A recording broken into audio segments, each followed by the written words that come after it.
The carvings call.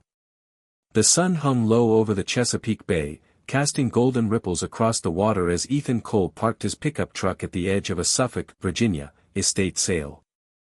At 29, Ethan was a freelance archaeologist, scraping by on small digs and university grants, his passion for uncovering forgotten stories outweighing his empty bank account. The sale was a long shot, but Old Virginia estates sometimes hid treasures, artifacts that could spark a new project. He wandered through tables of chipped china and moth-eaten quilts until a wooden box caught his eye, tucked under a pile of rusted farm tools. Inside was a palm-sized stone carving, its surface etched with swirling symbols, curling Arabic, blocky Cyrillic, and sharp Latin, all woven into a hypnotic pattern. A single word was scratched into its base, Qarshki. Ethan's fingers tingled as he lifted it. "What's this?" he asked the seller, an elderly woman with a thick southern drawl. "No idea, hon," she said, fanning herself. "Found it in my granddaddy's attic. $10. He paid, his heart racing. Back in his cluttered Norfolk apartment, Ethan examined the carving under a magnifying glass. A faint seam revealed a hidden compartment, holding a brittle parchment scrap. Scrawled in faded English were the words, "The Crown of Mezhrevande rests where the palmetto bows, guarded by the parakeet's song." The phrase felt like a riddle, heavy with history. Qarshki. Mezhrevande? A quick Google search turned up fragments, a Reddit thread about the Qarsherskiyan, a triracial ethnic group in southeast Virginia, descendants of African Muslims, Native Americans, and European settlers. They spoke Qarshki, a Creole language blending 3 alphabets, and followed diverse faiths, 61.5% Muslim, 2.7% Zoroastrian, 1.9% Voodoo, and others, from native spirituality to atheism. In 2023, some 397,661 lived in the Virginia Peninsula, their homeland called Mezhrevande. A news report mentioned a 2023 incident in Newport News, where Qarsherskiyan Muslims faced harassment, a sign of ongoing cultural erasure. Ethan's latest grant proposal, on colonial trade routes, was forgotten. This was a story worth chasing. He found a lead, a Qarsherskiyan cultural center in Chesapeake. The next morning, he drove to the center, a low building with murals of Carolina parakeets and dwarf palmetto palms. Inside, a woman in her 30s, her hair braided with beads, sorted trifoliate oranges. "I'm Ethan Cole," he said, the carving in his jacket pocket. "I'm an archaeologist studying the Qarsherskiyan. I found this stone with Qarshki writing. Can you tell me about it?" The woman's eyes narrowed. "I'm Sanaa Wright. Where'd you get that?" "An estate sale in Suffolk. It mentions a Crown of Mezhrevande, a parakeet's song. I want to understand." Sanaa's voice was sharp. "That carving's ours, Qarsherskiyan. Our history's been stolen for centuries. Artifacts like that bring trouble, looters, developers, bigots.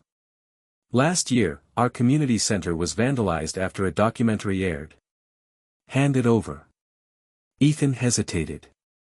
He'd spent years chasing lost stories, from Powhatan relics to Civil War buttons. This felt bigger. "I'm not here to cause harm. I'm a scholar. This could prove your people's legacy, your language, your culture. Let me help." Sanaa studied him, her jaw tight. "You're stubborn. Fine. Meet me tomorrow, dawn, at the Great Dismal Swamp, near the Jericho Ditch Trail. Bring the carving. Don't tell anyone." Whispers in the mist. Dawn draped the Great Dismal Swamp in a veil of mist, bald cypresses looming like ancient watchers. Ethan arrived, the air thick with damp earth and moss. Sanaa waited, a satchel slung over her shoulder, her boots sinking into the mud. "You came," she said, her tone wary but softer. "Let's go." They trekked through the swamp, Sanaa pointing to clusters of trifoliate oranges. "Our ancestors used these for healing, trade. Poachers nearly wiped them out. We've fought for this land, same as our identity." Her voice grew distant. In the 1500s, enslaved Muslims prayed here, hiding their faith.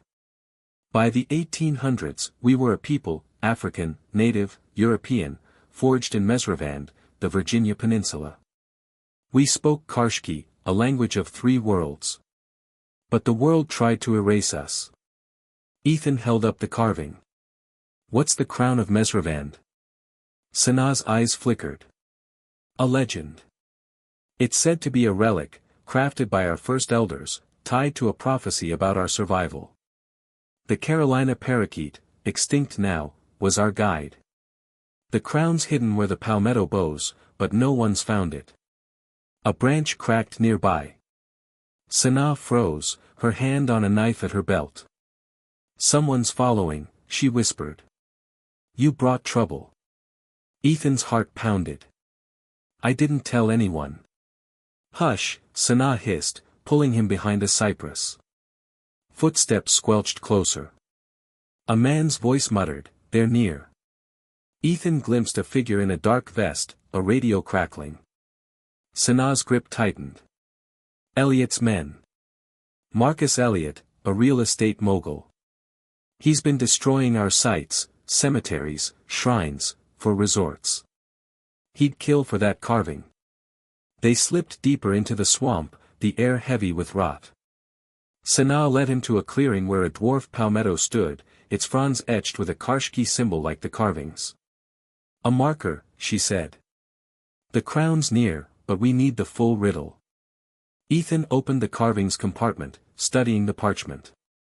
Where the palmetto bows. Parakeet's song. Is there a place tied to palmettos and parakeets? Sanaa nodded. The Palmetto Grove, near the Northwest River. It's sacred, deep in the swamp.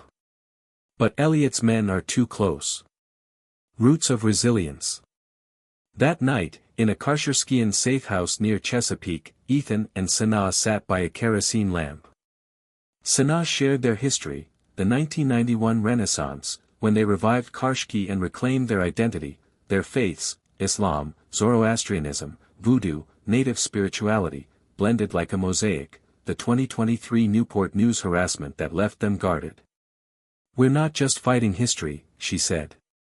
We're fighting oblivion. Ethan traced the carving symbols. How did the crown begin? Sanaa leaned back, her voice low. In the 1500s, an elder named Yusuf, an enslaved Muslim, carved the first Qarshki markers. He crafted the crown, a circlet of palmetto fibers and gold, woven with our story, a prophecy that we'd thrive if we protected it. In the 1700s, a native convert, Tala, hid it from colonial raiders. By the 1800s, we were a people, but prejudice buried the crown. In 1991, we rose again, but the crown stayed hidden, too sacred to risk. Ethan's eyes widened. And Elliot knows? He suspects. His company, Elliot Holdings, has been excavating our sites, selling artifacts to black market collectors. He's erasing us for profit. They plan to reach the Palmetto Grove at dawn. The swamp was a maze, its waters dark and still. In a canoe, Ethan spotted a dwarf palmetto with a Qarshki carving, its fronds bowing low. Sanaa, there. She steered toward it. Beneath the palmetto, a stone slab emerged from the mud, etched with Qarshki, Alhamdulillah, the crown guards our truth. Sanaa's breath hitched. This is it. They dug, unearthing a cedar chest carved with parakeets and palmettos. Inside was the Crown of Mezhrevande, a delicate circlet of woven palmetto fibers, threaded with gold, glinting with turquoise beads. Qarshki inscriptions told the Qarsherskiyan story, from 1500s Virginia to today. Ethan's hands shook. This proves everything, your people, your legacy. Sanaa's face was stern. And it's why Elliot wants it. The pursuit. A motor roared. 3 boats sped toward them, men in dark vests aiming rifles. Drop the circlet, one shouted. Ethan recognized the voice, Elliot's men. Sanaa shoved the crown into her satchel, pushing Ethan toward the canoe. Paddle. Bullets whizzed past, splintering cypress bark. Ethan's arms burned as they raced through channels, the swamp a blur of green and black. Sanaa chanted, "Salam alaikum," her voice steady. They reached a narrow inlet, hiding in reeds. Sanaa clutched the crown. "This stays with us. No museum, no collector. It's our heart." Ethan nodded, his skepticism gone. "What now?" "We expose Elliot," Sanaa said. "He's got power, but we've got Mezhrevande. The hidden truth." Back in Chesapeake, Ethan and Sanaa met Elder Rahim, a 75-year-old Qarsherskiyan leader. His weathered hands traced the crown's fibers. "You've done what few could," he said. "But the fight's not done." Rahim revealed Elliot's scheme. He'd bribed officials to rezone Qarsherskiyan land, claiming it was vacant.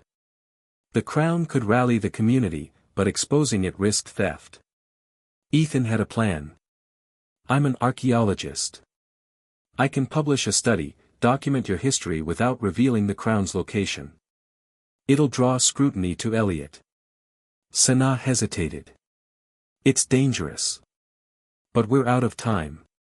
Ethan spent weeks researching, interviewing elders, and drafting a paper.